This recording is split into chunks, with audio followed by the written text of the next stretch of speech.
大家好，我是高娃。很多人都问我这些菜的搭配是哪里学来的？大部分呢，其实都是街边小店偷师学艺来的。今天我就想跟大家分享一道卷心菜鸡蛋炒粉丝，也是我们街边小店的王牌之一。一般像这种快手菜，大概2步就可以做好了。处理一下卷心菜，去掉根部，切丝。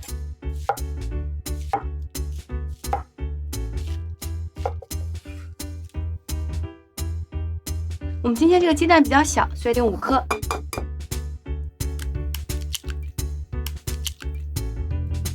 然后我们稍微加一点料酒，这样待会儿炒出来的鸡蛋可以更松软。把鸡蛋搅散。我们今天用的是红薯粉，一般在北方的朋友如果用土豆粉的话也会很好吃。红薯粉用温水浸泡一下，大概泡10分钟左右，把它泡软就好了。我们现在呢，把泡好的粉丝要过一下冷水，以防我们待会儿在炒的时候粉丝粘在一坨。好，我们到最后一步炒制了。首先我们来炒鸡蛋，油可以放多一点，这样炒出来的蛋呢比较嫩，也比较漂亮。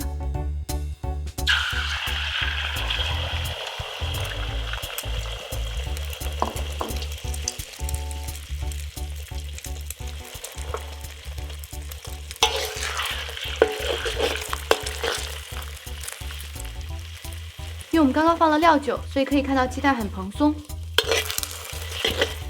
现在鸡蛋成块了，我们准备关火，把鸡蛋盛出来。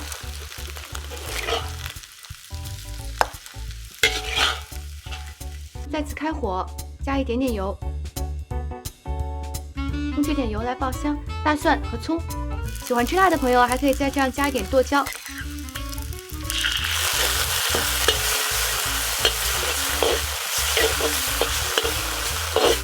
放入卷心菜，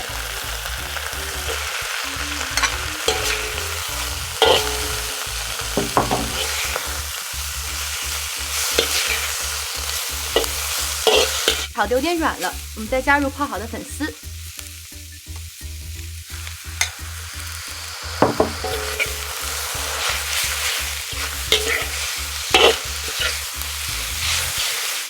我们现在来火开小一点，做简单的调味。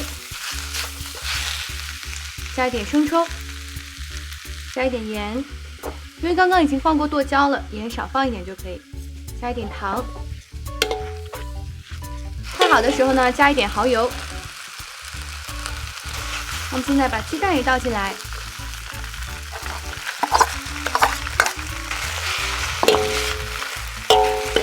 翻炒均匀。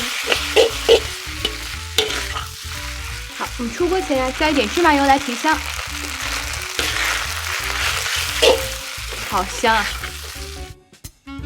这道菜就做好了，有香喷喷的鸡蛋搭配滑嫩的粉丝，根本停不下来。